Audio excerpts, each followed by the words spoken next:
So Skyward Sword remains to be one of the most divisive titles across the hardcore Zelda community, and it is because of a lot of different issues with the game. And while there is a ton of fans that absolutely love the original experience from start to finish and are pumped that we are getting this HD re-release, there is also a whole nother section of fans that feel like a $60 port of this Nintendo classic is just simply not justified unless if they do additional content or add things to the game. So today we got to talk through what changes Nintendo needs to make to Skyward Sword and if we can expect new content in the HD remaster.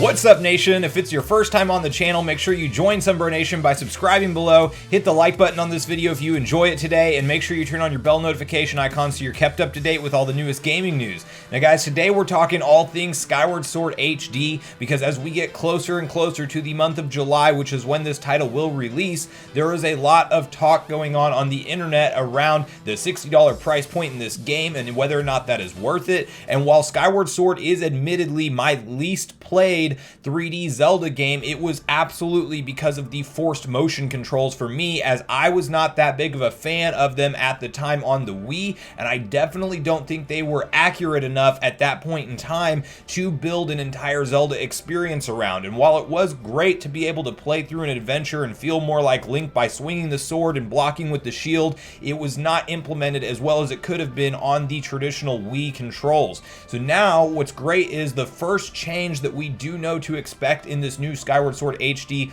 remaster is the ability to map those controls to an analog, which is a very welcome addition to me. Now I do have a slight concern that hopefully this will be available on controller mode as well, and not just simply something where we only see it available on handheld, as we have seen Nintendo kind of do that in the past with something like a Pokemon Let's Go, where you could throw the Pokeball with the Joy-Con, but if you put it in handheld mode, you had the option to use the gyroscope in the Switch itself to actually go ahead and capture your Pokemon. However, they did not enable the feature of that to be in the base game with a controller, so if you were playing it with a Joy-Con controller, you could not use that same mechanic. You actually had to physically throw it. And while I don't think that's going to be the case for Skyward Sword HD, I think Nintendo does know that the fans want the option to play this thing on TV mode with a traditional controller. I do still hope that we get official confirmation that the analog stick option is not just purely for a handheld mode or when the Switch is not docked. So that will be my first thing that I really want to make sure that Nintendo does deliver on in terms of the controls and overall experience of this game. So now if we want to get a clear picture of what Nintendo is going to deliver in terms of quality of life improvements and just overall gameplay flow improvements as far as the story progression thing, I think that we can really look at what they've done in the past with Wind Waker HD and with Twilight Princess HD, as both of those are in the same boat where they roughly 10 years later they got a complete remaster and re-release, and they definitely made improvements from the base game, a lot of which were based off of, you know, consistent fan complaints, like things like in the Wind Waker, where at the end of the game finding the Triforce pieces in the original GameCube version was extremely lengthy, and while they still kept it as a pretty lengthy portion of the game, they actually trimmed down that entire quest significantly in the HD remaster. They also did little touch-ups like where you could direct the wind without having to stop and redirect it each time with a swift sail and different things, just to kind of make the overall experience flow more smoothly. And then in Twilight Princess we had similar things that were removed from the HD version, like less Tears of Light in the beginning of the game, whereas before you had to go collect 16 of those in each of the beginning 3 locations to become back to Human Link. Now in the HD version they shortened that to 12 each, and then they had things to make side quests easier, like the Poe Lantern and things like that. So while I do think Skyward Sword will get those basic revisions to the overall game progression, I think it makes a lot of sense for them to look at those core areas of the game that maybe are considered grindy, or, you know, if you have to go back to fight the same bosses multiple times and things like that that we do see in Skyward Sword. I think that they can hopefully touch up some of those to make it feel like a more overall free-flowing experience and something that players will enjoy more as a whole. One thing I think they could do right right out of the gate is just shorten the tutorial in that game, as it takes quite a bit of progression and really just super simple, basic to gameplay understanding of what you're going to be doing in the game, but it's very over-explained in my opinion, and they could probably trim the entire starting tutorial down in half as far as what the length of what it originally is. And while there is some story elements that are being revealed to you while you're going through that tutorial, I think they can repackage it in a way that doesn't feel like it is a grindy experience right out of the gate, because it definitely did rub me that way when I originally played through it on the Wii. Now, the other thing is that we have to talk about Fi and her over-involvement in when she pops up in this game. While Zelda is no stranger to an assist, NPC such as a Navi or something popping up to tell you that, hey, you might be stuck here, so let me help you out. Fi, on the other hand, in this game treats you like a child with no intelligence and will straight up tell you how to solve certain puzzles before you've actually even given it a shot. And I think they have to limit her involvement here. She really does end up taking away from the story and the immersion whenever you are progressing through this game in a lot of different areas, as she is just frequently popping up. And I think we need to have an option to either disable her entirely, unless if we want to press the help button or whatever they assign for her to be there. But I don't think that they need to implement her the same way, because this is a pretty consistent message from fans of this game, even the ones that did like it, that Fi is just super overused, and that she's really, by being forced on the player, really ultimately taking away from the experience that is Skyward Sword and the incredible story that it has to offer. I also really hope we see more content added to Skyloft as a whole, as that is a very awesome area in the game, and obviously this whole theme is around a village in the sky and how everything starts up there before the people descend down to the land of Hyrule. Now, I do think that Nintendo can actually add in a lot more to do in the Skyland as a whole, whether that be mini games or even just side quests and different content that has you come back there more frequently and make you feel like there is more to do in that entire area. Because as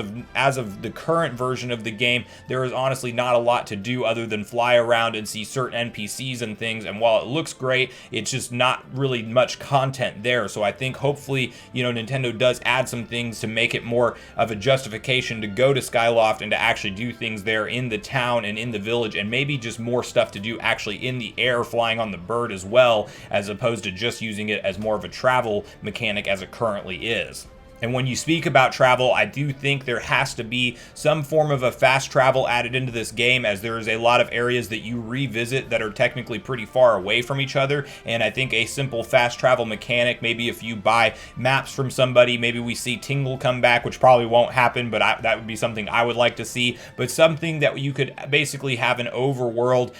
map selection portion where you're fast traveling, as opposed to having to progress through the different areas and maybe backtrack a little bit more like you do right now in the current version of the game. So hopefully some sort of a revised or touched up fast travel mechanic will be added into the HD edition, as I do think that's something it could use and would be very welcome by the players. Now, one thing we do actually know to expect that is confirmed for new content in this game is Amiibo support, and how they will actually implement that remains to be seen. But there is already a Skyward Sword version of Link in an Amiibo, so that may be one that they do add some kind of a gameplay enhancement in. I wouldn't be surprised if we are able to,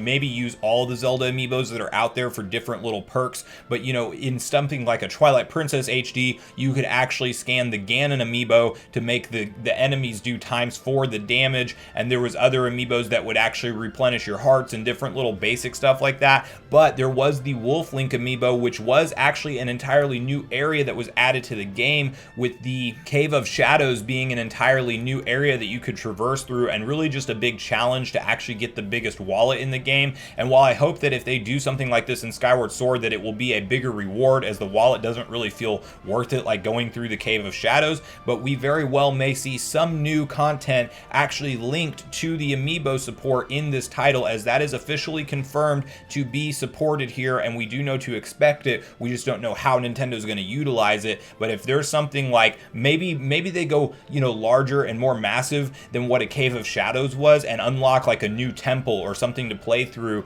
Now, I don't know that there's any new amiibo that's coming with the game at release, but I would hope that if we see something like that, that maybe it comes with the title at release and you can unlock a new area of the game or a new temple, or even if it's just a long side quest, but something that has a meaningful reward at the end of it and maybe can inspire some replay value in case if you want to go through the game again or on hero mode, which I'm sure we will probably see available out of the gate as well, like they've done with Twilight Princess HD and Wind Waker HD. So while we don't fully know what everything to expect with the Amiibo support, I do think Nintendo's going to add some content here regardless, and then I do think that that's going to be, you know, maybe not worth it for everybody to go ahead and pick up that specific Amiibo that unlocks a new area of the game or what have you, but I do think that it's at least something that's really cool for the hardcore fans that want to go through every inch of content in this game, that we can expect Amiibo support to be added into Skyward Sword. Now, I don't know if I'm alone in this opinion or not, but I don't think I am, and that is the fact that a lot of the boss battles in this game, once you kind of figure out what the motion gimmick is with those bosses, it becomes a very rinse and repeat process. And I did feel like there was a few different temple bosses that just quite simply felt very predictable and repetitive and pretty much boring by the end of, you know, really figuring out what their movements are. And it just seems like the AI as a whole, when it comes to boss battles, needs to be overhauled in this game. And I hope it's something that Nintendo maybe delivers on some new bosses, again, maybe in a new dungeon or something that they would work on as extra content. But if we don't see that, at the very bare minimum, I would love to see them revise some of the controls and the AI of the original bosses in this game, and hopefully kind of make it maybe even harder whenever you're in the controller mode, because I do expect that with all those movements tied to the analog, it may not be as hard to swing in a specific direction as it would be when you're taking the time to reorient yourself with your hand to actually swing in a new direction like it was with the Wiimote. And I do think that they basically tied this game, you know, obviously together with motion controls in mind, but I think that they built too much of it around it, and even something like a puzzle to get through a door or whatever in the dungeon was all tied